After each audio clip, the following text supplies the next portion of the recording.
Don't be dramatic, Julliette. It's just one night with a woman I've dreamt about since our marriage, my husband said. I replied, okay. The next morning, his lover's CEO called him, screaming, our entire merger just collapsed. Who exactly did you say your wife is? You know that moment when your husband asks for permission to cheat on you, and you say okay because you're honestly curious to see how spectacularly he'll destroy his own life? Yeah, that was Tuesday. Don't be dramatic, Julliette. It's just one night with a woman I've dreamt about since our marriage, Marcus said, not even looking up from his phone as he straightened his tie in our bedroom mirror. The audacity was breathtaking, really. 7 years of marriage, and he'd finally worked up the courage to ask for a hall pass like we were in some twisted high school relationship. I was folding laundry on our bed, my hands working automatically through his expensive dress shirts while my brain processed what he just said. The fabric felt smooth and cool against my fingers, a stark contrast to the heat rising in my chest. But instead of screaming or throwing something, which, let's be honest, he was probably expecting, I just said, okay. The look on his face was priceless. His reflection in the mirror went slack-jawed for a split second before he recovered, clearing his throat and adjusting his collar with renewed confidence. Really? Just like that? Just like that. I shrugged, continuing to fold his shirts with the same methodical precision I'd used to build my consulting business from nothing. Have fun, Marcus. He kissed my cheek before leaving, his cologne lingering in the air long after I heard his BMW pull out of our driveway. Expensive cologne for an expensive mistake, I thought, smoothing down the last shirt and placing it in his drawer with deliberate care. See, here's what Marcus didn't know about his wife of 7 years. I wasn't just Julliette Reynolds, the quiet woman who made excellent dinner parties and remembered everyone's birthdays. I was Julliette Chen Reynolds, and the Chen part of that hyphenated name carried weight in circles Marcus couldn't even imagine. My father built Chen Dynamics from a single shipping container in Long Beach into one of the largest logistics empires on the West Coast. Not flashy tech money or Hollywood glitter, the kind of old, quiet wealth that moves cargo ships and owns the ports they dock in. The kind of money that doesn't need to prove itself with gold toilets or reality TV shows. Marcus knew my father was in shipping, the same way people know the ocean is wet without really grasping its depth. He'd met Daddy exactly 3 times in 7 years, and each time, Daddy had been perfectly polite, perfectly forgettable. A soft-spoken man in an unremarkable suit who asked about Marcus's work in mergers and acquisitions with what seemed like mild, grandfatherly interest. What Marcus didn't realize was that those casual questions about his work weren't small talk. Daddy had been taking notes. I spent that evening doing something I hadn't done in years. I called my father. Julliette? His voice was warm but surprised. We texted regularly, but phone calls were reserved for emergencies or holidays. Everything all right, sweetheart? I need to know about Meridian Industries, I said, settling into my home office chair with a cup of tea. The room was decorated in soft grays and whites, nothing that would suggest its occupant had access to enough capital to buy and sell small countries. Specifically, their proposed merger with Blackstone Holdings. There was a pause on the other end of the line. I could practically hear the gears turning in his mind, connecting dots I'd never asked him to connect before. That's Marcus's company, he said finally. It wasn't a question. The merger, Daddy. What do you know about it? Another pause, longer this time. When he spoke again, his voice had shifted into what I privately called his boardroom mode, still warm, but with an edge of steel underneath. 60% of Meridian's shipping logistics run through our ports in Long Beach, Oakland, and Seattle. The other 40% depends on rail lines we have significant influence over. He cleared his throat delicately. Why are you asking, sweetheart? I told him about Marcus's request, about the woman he'd been dreaming about since our wedding day, about the permission he'd asked for like I was some kind of benevolent dictator dispensing favors. I kept my voice steady and factual, the same tone I used when presenting quarterly reports to difficult clients. When I finished, the silence stretched so long I wondered if the call had dropped. I see, Daddy said finally. And you said yes. I said yes. Interesting choice. There was something in his voice I couldn't quite identify. Not anger, exactly. More like anticipation. You know, I've been meaning to review our contracts with Meridian. Some of the terms seem a bit outdated. Oh? Especially the exclusivity clauses. And the penalty structures for breach of contract. Very outdated indeed. I felt something cold and sharp settle in my chest. Not guilt, Marcus had made his bed, quite literally. But a kind of focused clarity I hadn't experienced since my early days building my business from nothing. When do these reviews typically happen? I asked. Well, normally we'd give 60 days notice before any significant changes. But in cases where we discover irregularities in our partner company's leadership integrity, we can invoke immediate renegotiation clauses. He paused. Of course, we'd need evidence of such irregularities. Of course. Photos tend to be quite compelling evidence. Especially time-stamped photos from recognizable locations. I almost smiled. I imagine they would be. The Meridian merger is scheduled to finalize Friday morning, isn't it? I seem to recall Marcus mentioning that at Christmas dinner. Yes, it is. Well, I suppose we'll see how tomorrow goes. Give my love to Marcus, won't you? After we hung up, I sat in my office for a long time, staring out at the perfectly manicured garden Marcus paid our landscaper too much money to maintain. The evening light was fading, turning everything golden and soft, and I found myself thinking about the early days of our marriage when I genuinely believed we were building something together. I'd been 25 then, fresh out of my MBA and hungry to prove myself outside of my father's shadow. Marcus had been charming and ambitious, a rising star at Blackstone Holdings with a corner office and a 5-year plan that included marriage, children, and a house in the suburbs. He pursued me with a single-minded determination he brought to hostile takeovers, and I'd been flattered by his attention. What I hadn't realized until much later was that he'd done his research before asking me out. Not on me, exactly, but on my last name. Chen Dynamics wasn't exactly a secret, but we weren't flashy about it either. Marcus had figured out the connection within our first 3 dates, and suddenly his interest in my family business made perfect sense. The irony was that I'd spent our entire relationship trying to keep those two parts of my life separate. I wanted him to love me for me, not for the shipping empire I'd never asked to inherit. I paid for our dates with my consulting income, insisted we live in a house I could afford on my salary alone, and never once mentioned that I had a trust fund sitting in investments that I'd never touched. But Marcus, brilliant Marcus, had been playing a longer game than I'd given him credit for. He'd been waiting for the perfect moment to cash in on his investment in me, and apparently, that moment was now. My phone buzzed around 10:30. A text from Marcus, amazing dinner. Don't wait up. I typed back, have fun. Sleep tight. Then I opened my laptop and started going through my old files. See, the thing about being a management consultant is that you develop certain skills. Research skills. Investigation skills. The ability to dig through layers of corporate structure and find the connections that aren't supposed to be visible. I built my reputation on being thorough, on finding the problems other people missed. It took me about an hour to map out exactly how Meridian Industries was connected to Chen Dynamics. Marcus hadn't been entirely wrong in his calculations. Marrying me did give him access to a valuable network. But he'd made one crucial error in his assessment. He'd assumed I was powerless. By midnight, I had a complete dossier on Meridian's operations, their dependencies, their vulnerabilities. More importantly, I had a clear picture of what would happen if Chen Dynamics decided to pull their support. The merger would collapse. Instantly. Blackstone Holdings was acquiring Meridian specifically for their logistics capabilities. Take away their port access, their shipping contracts, their rail partnerships, and they became just another mid-sized company with decent quarterly reports and no particular competitive advantage. I closed my laptop and went to bed, sleeping better than I had in months. Marcus came home around 6 in the morning, trying to be quiet as he slipped into our bedroom. I was already awake, sitting by the window with my coffee and watching the sunrise paint our garden in shades of pink and gold. He looked rumpled and satisfied, his shirt wrinkled and his hair messed up in a way that screamed I just had the best night of my life. Morning, I said pleasantly. How was dinner? He had the grace to look slightly sheepish. Good. Really good. Thank you for, being understanding. Of course. I took a sip of my coffee. I'm happy you got what you wanted. Something in my tone must have caught his attention because he paused in the middle of loosening his tie, studying my face with a careful attention he usually reserved for contract negotiations. You're being weird, he said finally. Am I? I thought I was being supportive. He shook his head and disappeared into our bathroom. I heard the shower turn on and used the time to get dressed for work. I had meetings all morning, including a conference call with a potential new client that I was particularly excited about. My phone rang at exactly 9:15. Julliette Reynolds speaking. Julliette, it's Marcus. His voice was tight, strained. Are you free to talk? I was in my car, driving to my first client meeting of the day. The morning traffic was heavy, giving me plenty of time to chat. Sure, what's up?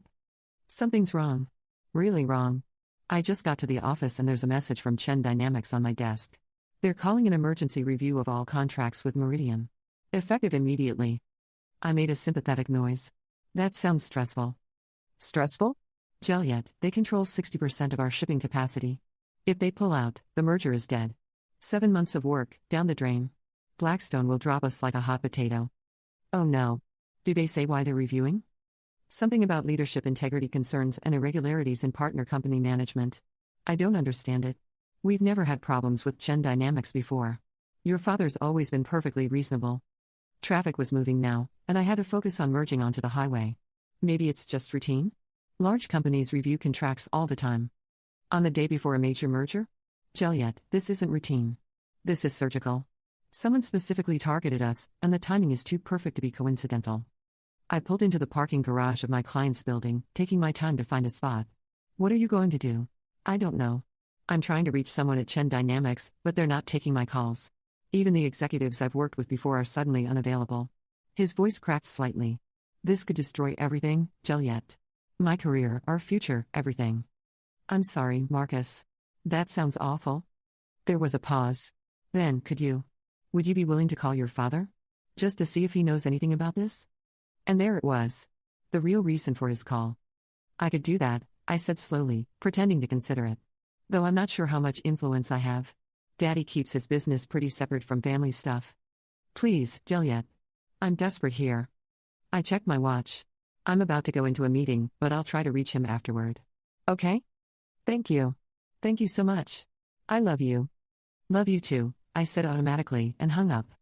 My client meeting went brilliantly. 3 hours of discussing supply chain optimization for a boutique hotel group, exactly the kind of detailed operational work I thrived on. By the time I got back to my car, I had 6 missed calls from Marcus and twice as many text messages, each one more frantic than the last. The final text, sent just 10 minutes earlier, made me smile. Julliette, please call your father. Meridian CEO is in emergency meetings. Someone leaked photos of their executives at strip clubs and massage parlors. Board is furious. Call me back ASAP. I didn't call Marcus back.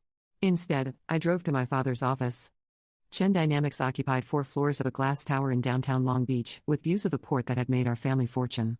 I'd spent countless childhood afternoons in these offices, doing homework in conference rooms while Daddy finished meetings, learning the business through osmosis and observation. The receptionist recognized me immediately.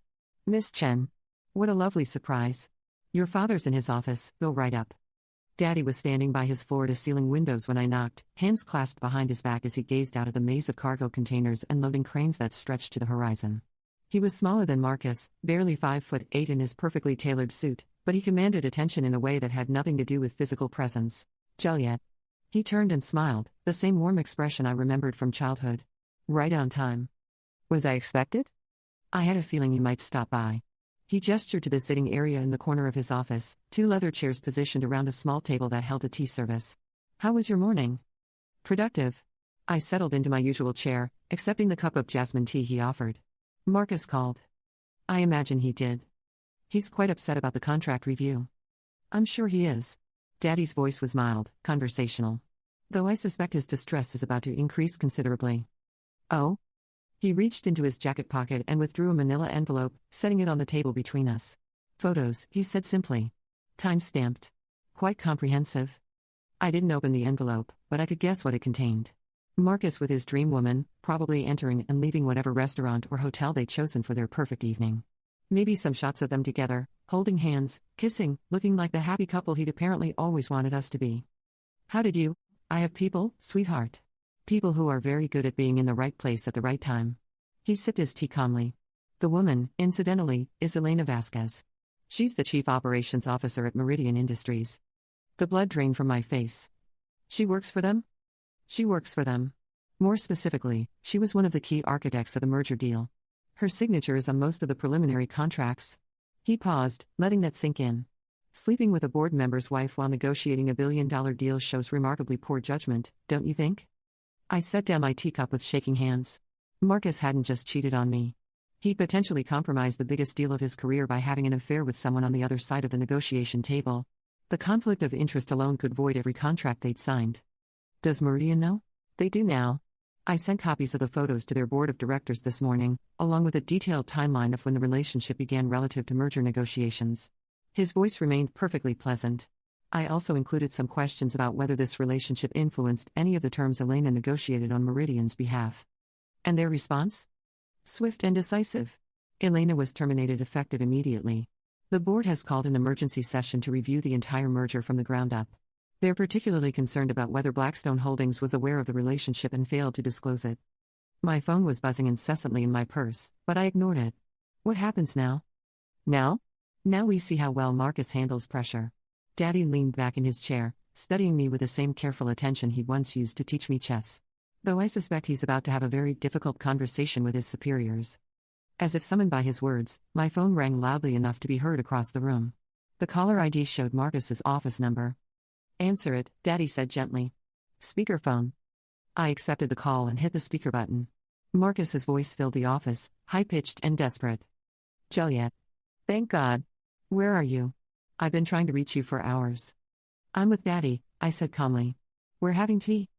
There was a moment of stunned silence. Then, you're... What? Julliette, I need you to listen to me very carefully. Something terrible has happened. Someone sent photos to Meridian's board. Photos of me with Elena. They know about last night. Oh no, I said, managing to sound shocked. That's awful. It gets worse. They fired Elena and they're threatening to pull out of the merger entirely. They're saying there was a conflict of interest, that the relationship compromised the negotiations. Blackstone is furious. My boss is. Julliette, I think I'm going to be fired. I looked at my father, who was watching me with an expression of calm interest. I'm so sorry, Marcus. What can I do? I need your father to help me. I need Chen Dynamics to publicly support the merger, to vouch for Blackstone's integrity. If he could just make a statement, say that he has confidence in our company despite this misunderstanding. Marcus, I said slowly, are you asking my father to lie to protect your career? I'm asking him to save my career. Julliette, please. I made a mistake, okay? One stupid mistake, and it's going to destroy everything. I need help. I need your help. The desperation in his voice might have moved me yesterday. Today, it just sounded pathetic. Put him on the phone, Marcus continued. Please, just let me talk to him directly. I looked at Daddy, who nodded slightly. Hello, Marcus, he said, his voice carrying clearly across the speakerphone. I understand you're having some difficulties. Mr. Chen, thank you. Yes, we're having some challenges, but nothing that can't be resolved. This situation with Elena is just a misunderstanding. A personal matter that has nothing to do with business. I see. Daddy's tone was politely interested. And you believe that having an intimate relationship with a key negotiator on the other side of a billion-dollar merger is purely personal? It wasn't. We weren't. Marcus struggled for words. Look, I know how it looks, but nothing improper happened. The merger negotiations were complete before anything personal began. Marcus, Daddy said gently, I have time-stamped photographs of you and Ms. Vasquez together going back 3 months. Your first dinner was 2 weeks after Blackstone made their initial offer to Meridian. The silence that followed was deafening. I could practically hear Marcus's world crumbling through the phone. You had me followed? I had my son-in-law observed, yes. As a precautionary measure. But why? I've never done anything to harm your business interests. Haven't you? Daddy's voice hardened almost imperceptibly. You married my daughter under false pretenses. You spent 7 years treating her like a trophy wife while planning to leverage her family connections for your own advancement. And when you finally decided to cash in on that investment, you did so by publicly humiliating her with another woman. That's not. I love Julliette. This thing with Elena, it was just. It was just what, Marcus? Just a momentary lapse in judgment? Just a little fun on the side? Just the realization of a dream you've apparently harbored since your wedding day? I flinched to the ice in Daddy's voice. In 32 years, I'd never heard him speak to anyone with such controlled fury. Mr. Chen, please. I'm begging you. Don't let this destroy everything. I'll do anything, pay anything. Just help me fix this. There's nothing to fix, Marcus. You made your choices, and now you live with the consequences. Daddy paused. Though I am curious about one thing. Anything. Ask me anything. Did you really think I wouldn't find out? Did you honestly believe you could use my daughter as a stepping stone to advance your career and I would simply overlook it? The question hung in the air like a sword. Marcus's breathing was audible through the phone, rapid and shallow. I didn't think. No, Daddy agreed. You didn't think. You saw an opportunity and took it without considering the cost. Very poor strategy, Marcus. Very poor indeed. Mr. Chen, I'm sorry. I'm so sorry. Please, just tell me what I need to do to make this right. What you need to do, Daddy said calmly, is learn to live with the consequences of your choices. The merger is dead. Your career at Blackstone Holdings is dead. Your marriage to my daughter is, I assume, also dead, though that's ultimately her decision to make. No, please, don't say that. Julliette, please, you have to understand. I love you. I made a mistake, but I love you. I've been quiet through most of this conversation, letting Daddy handle the business side while I process the emotional reality of watching my marriage die in real time. But Marcus's desperate plea finally prompted me to speak. You love me? I asked softly. Yes. Yes, absolutely. More than anything. Then why did you ask permission to spend the night with the woman you've been dreaming about since our wedding? Another long silence. It wasn't. It didn't mean. It meant everything, Marcus. It meant that for 7 years, you've been settling for me while dreaming about someone else. It meant that you never saw me as enough, just as a convenient stepping stone to the life you actually wanted. That's not true. Isn't it? Be honest, Marcus. When did you first research my family's business? Before our third date or after? The pause told me everything I needed to know. I see, I said quietly. And when did you first meet Elena? Before you started working on the Meridian deal, or after? Another damning pause. Julliette, it's not what you think. It's exactly what I think. You married me for my connections, and you've been planning your exit strategy ever since you met someone you actually wanted. I stood up, walking to the window to look out at the port. The only thing I don't understand is why you asked permission. Did you think I'd be grateful?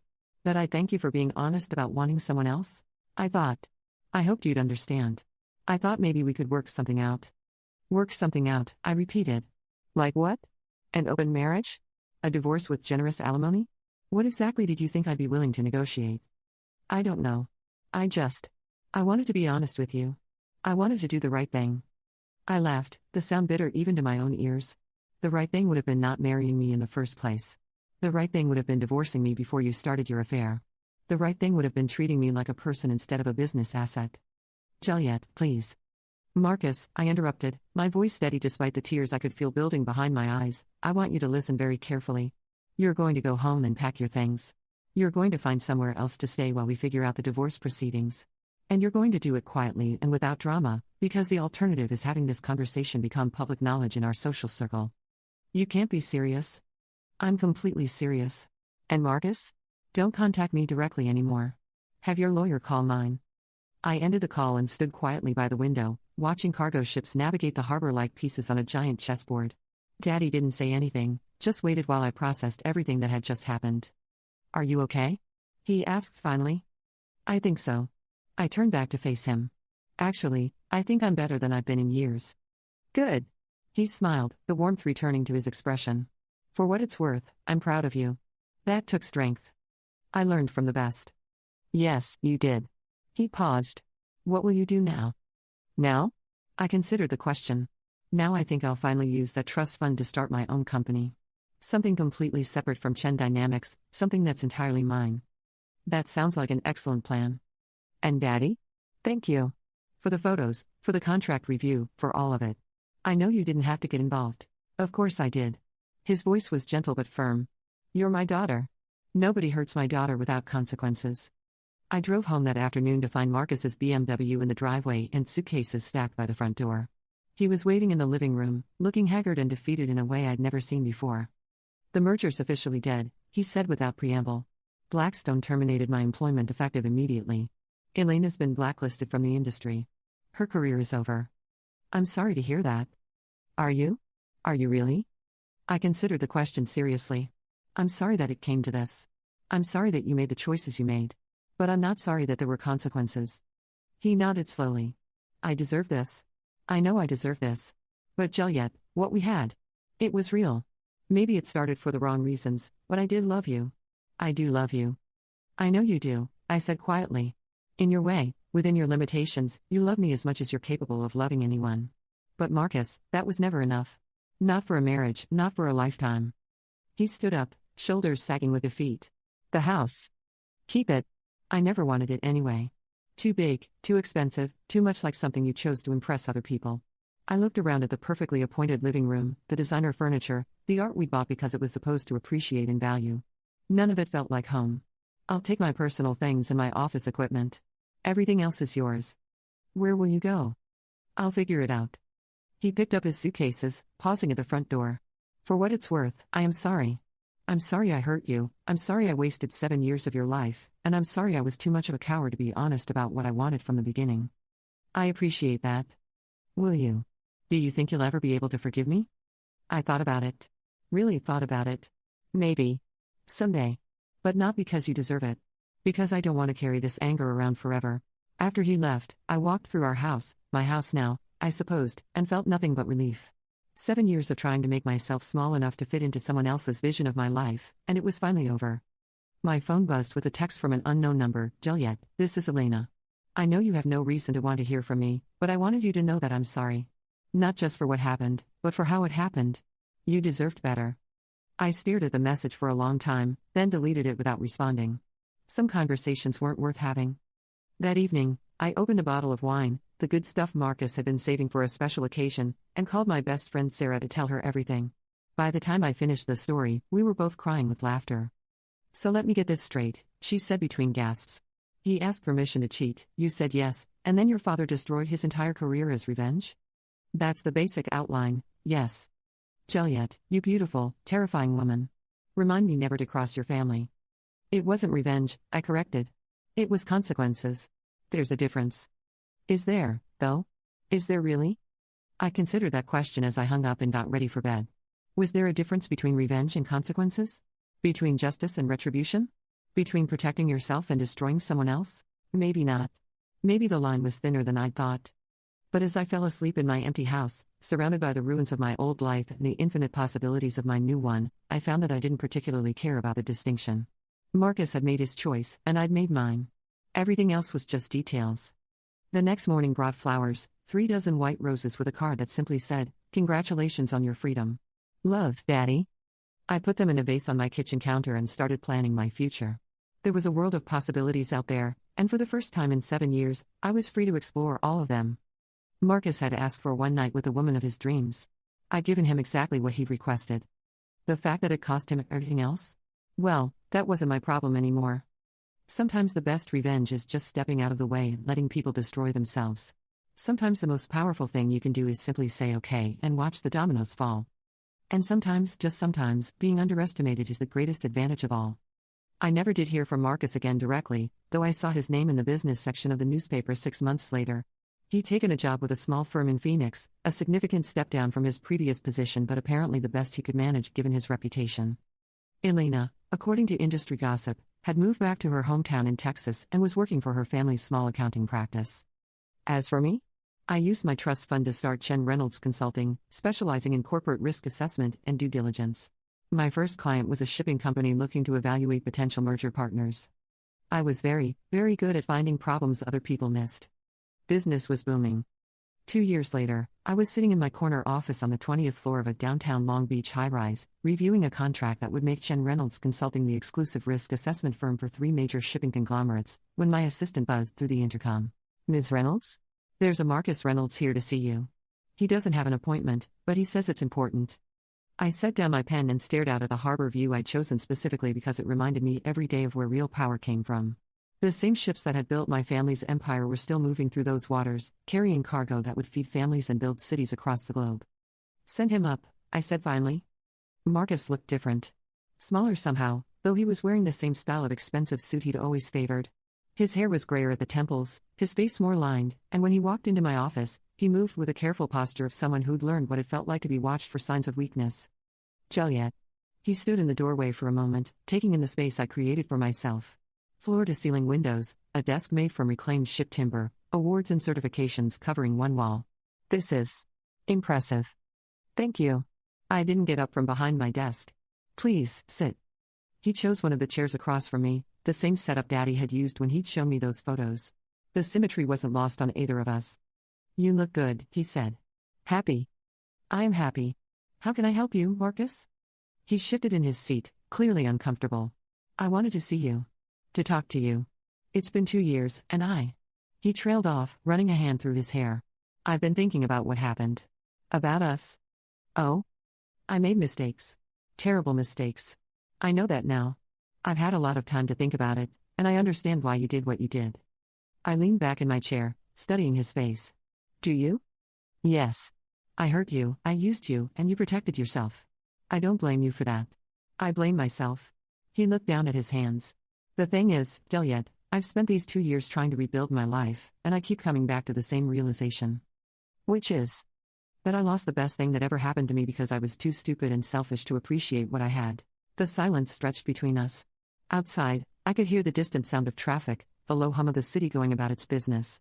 Normal sounds for a normal day, except nothing about this conversation felt normal. "Are you asking me something, Marcus?" "I'm asking if there's any chance, any possibility at all, that we could try again. That you could forgive me enough to give us another shot." I'd imagined this conversation dozens of times over the past 2 years. In some versions, I was coldly dismissive. In others, I was furious, letting him know exactly what I thought of his audacity and even asking. But sitting there looking at him, I felt mostly tired. Tell me about Phoenix, I said instead. He blinked at the change of subject. Phoenix? Your job. Your life there. Tell me about it. He struggled for words. It's fine. Smaller than what I was used to, obviously. We handle regional deals, nothing like the Meridian merger. The pay is decent. I have a small apartment near the office. Are you dating anyone? No. The answer came quickly, defensively. I haven't. Since Elena, I haven't been able to. I tried, once or twice, but it felt wrong. Like I was trying to replace something I could never replace. Elena, I repeated. How is she? I don't know. I haven't spoken to her since everything fell apart. I heard she got married last year to someone from her hometown. A teacher, I think. Good for her. Marcus leaned forward. Julliette, please. I know I have no right to ask this, but I need you to understand something. What I felt for Elena, what I thought I felt, it wasn't real. It was infatuation, fantasy. A middle-aged man's delusion about recapturing something he thought he'd missed. And what we had was real. Yes. What we built together, the life we shared, the partnership we had, that was real. I was just too immature to see its value until I'd thrown it away. I stood up and walked to the window, looking out at the harbor where my great-grandfather had first started loading cargo ships by hand. Do you know what I've learned about partnerships, Marcus? What? They require equal investment. Not just emotional investment, but practical investment. Mutual respect. Shared vision. I turned back to face him. We never had that. From the very beginning, you saw me as a resource to be managed, not a partner to be cherished. That's not true. Isn't it? When did you first look up Chen dynamics, Marcus? Was it before our first date or after?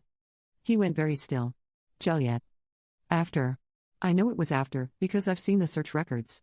You spent our entire first evening together evaluating me as a potential business asset, didn't you? Calculating what my family connections might be worth to your career. I was interested in you. Your background was part of that interest, but it wasn't the only thing.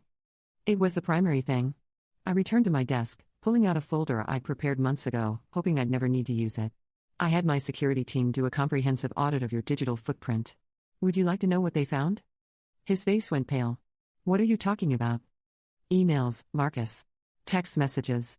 Browser history. Financial records. Phone calls.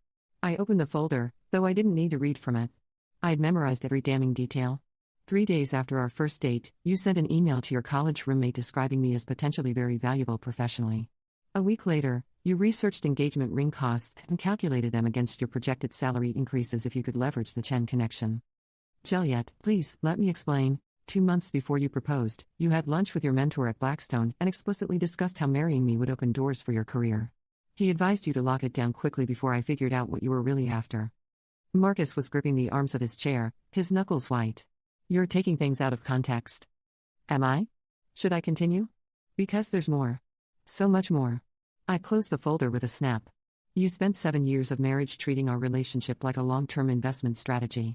You planned your affair with Elena for months, waiting for the perfect opportunity to maximize your personal satisfaction while minimizing professional risk. That's not. I never intended. You intended all of it, Marcus. Every calculated move, every strategic decision, every moment of treating me like a business opportunity rather than a human being. I leaned forward. The only thing you didn't intend was getting caught. The silence that followed was deafening. Marcus stared at me with the expression of someone watching their carefully constructed world crumble for the second time. So when you asked me if there's any chance we could try again, I continued, my voice deadly quiet, what I hear is, would you be willing to resume your role as my professional asset while I continue to search for someone I actually want to be with? No, that's not what I'm asking. Then what are you asking, Marcus? Specifically. He took a shaky breath. I'm asking if you could ever love me again. If we could build something real this time, based on honesty and mutual respect. And what would you bring to this hypothetical relationship? What do you have to offer me now that you didn't have before? I know who I am now. I know what I lost. I understand what real love looks like because I've lived without it for 2 years. I almost laughed. You think suffering has made you a better person? I think consequences have made me a wiser one. Consequences. I tasted the word. Like losing your career? Your reputation? Your financial security? Yes. Those weren't consequences of your choices, Marcus. Those were consequences of getting caught. I stood up again, walking around my desk to stand directly in front of him. If Elena's CEO hadn't called you that morning, If my father hadn't had you followed, if the photos hadn't surfaced, would you have come home and confessed? Would you have ended your affair out of guilt and love for your wife? He didn't answer, but the answer was written clearly on his face. Of course you wouldn't. You would have continued your double life indefinitely, enjoying both your stable marriage and your passionate affair, telling yourself you were protecting my feelings by keeping me ignorant. I shook my head. The Marcus I married was capable of that level of sustained deception. The Marcus sitting in front of me now is the same person, just with fewer options. People can change. Can they? Or do they just learn to hide their true nature more effectively? I returned to my chair. Tell me, Marcus, what do you know about my business? Another jarring subject change. Your business? Chen Reynolds Consulting. What do we do here? Risk assessment. Due diligence. You help companies evaluate potential partners and investments. Exactly. I help people identify threats before they become problems. I look for patterns of behavior that indicate future risk. I smiled, but there was no warmth in it. Would you like to know what my assessment of you would be if you were a potential business partner? I'm not sure I want to know. High intelligence, strong work ethic, excellent presentation skills. But fundamentally unreliable. A pattern of prioritizing short-term gains over long-term stability. Demonstrated history of deception and manipulation. Tendency to view relationships as transactions rather than partnerships. I paused. Overall risk rating, extremely high. Recommendation, avoid at all costs. Marcus flinched as if I'd slapped him. That's not fair. It's completely fair. It's an objective analysis based on documented behavior patterns. But it doesn't account for growth. For learning? For genuine remorse. Remorse isn't a reliable predictor of future behavior. Data is. I opened my laptop and turned it toward him. Would you like to see what else my security team found? On the screen was a detailed timeline of his activities over the past 2 years. Not just his professional life, but his personal life as well. Dating profiles. Restaurant reservations. Travel records. You've been watching me, he said quietly.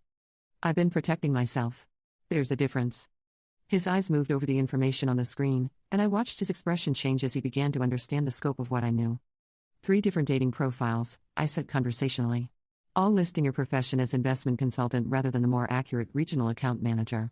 Several first dates where you casually mentioned your connections to major shipping companies without disclosing that those connections exist only through your estranged ex-wife. I never lied about my situation. You never told the complete truth, either. Pattern recognition, Marcus. You're still the same person, using the same strategies, just with a smaller playing field. He closed the laptop and leaned back in his chair, finally beginning to look defeated. What do you want from me, Julliette? Why did you agree to see me if you were just going to tear me apart? I wanted to confirm something. Which was? That I made the right choice 2 years ago. I stood up and walked to the door, opening it. Goodbye, Marcus. Please don't contact me again. He didn't move for a long moment. Then, slowly, he got to his feet and walked toward the door. As he passed me, he stopped. For what it's worth, he said quietly, I really did love you. In my broken, selfish way, I loved you as much as I was capable of loving anyone. I know, I replied. That's what made it so sad. After he left, I returned to my desk and picked up my phone, dialing a familiar number. Daddy? It's me.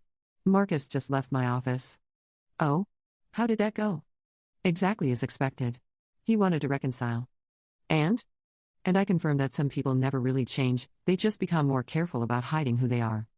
There was a pause on the other end of the line. Are you all right? I'm perfect, actually. Seeing him again just reminded me how far I've come. Good. Though I'm curious, how did he know where to find you? That was an interesting question. My business address wasn't exactly a secret, but it wasn't something Marcus would have stumbled across accidentally. I'm not sure. But I have a feeling I'm about to find out. I was right. The answer came 2 days later in the form of a phone call from Elena Vasquez, now Elena Morrison, according to my caller ID. Mrs. Reynolds? This is Elena Morrison. We met once, though I'm sure you don't remember me fondly. I remember you.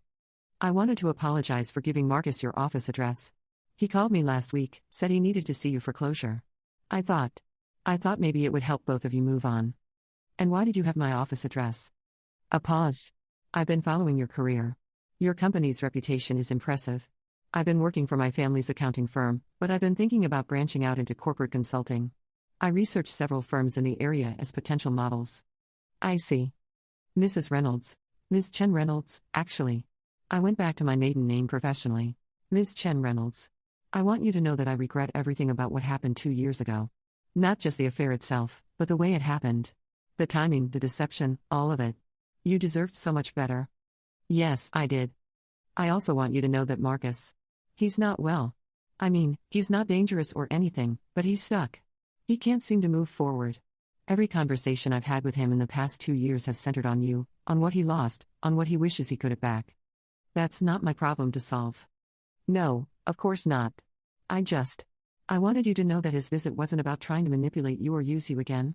I think he genuinely believes he's changed, that he's learned something from what happened. And what do you think? Another pause, longer this time.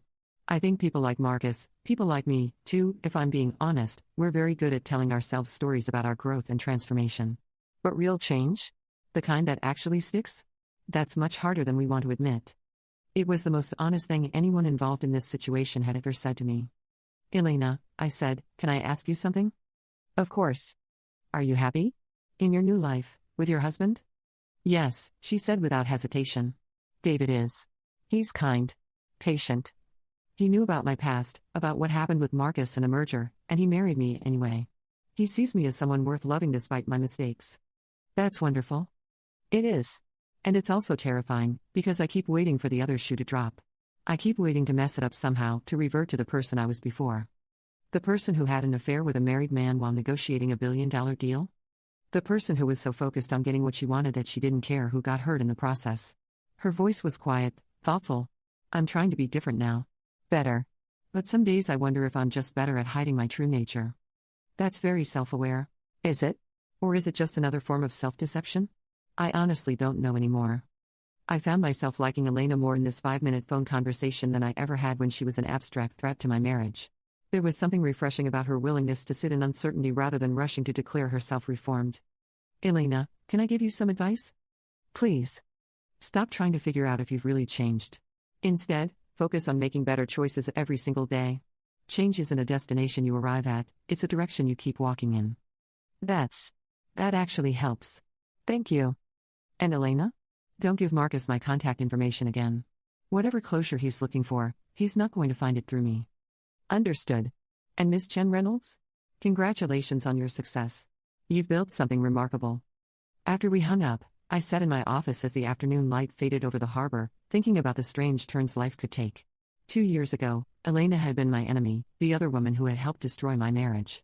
Today, she was just another person trying to figure out how to be better than she'd been before. Marcus, on the other hand, was still Marcus. Still calculating, still strategizing, still fundamentally unable to see other people as anything more than pieces in his personal game. The only difference was that his game board had gotten smaller. Some people learned from their consequences. Others just learned to be more careful about getting caught. My phone buzzed with a text from Sarah. Drinks tonight? I have updates on the Peterson divorce case that will make your head spin. I smiled and typed back, absolutely. I have some stories of my own to share. As I packed up my briefcase and prepared to leave for the day, I caught my reflection in the office windows. The woman looking back at me was confident, successful, genuinely happy. She bore little resemblance to the uncertain wife who had folded laundry while her husband asked permission to cheat. That woman had said okay because she didn't know her own worth. This woman said no because she knew exactly what she was worth, and it was far more than Marcus Reynolds could ever afford to pay.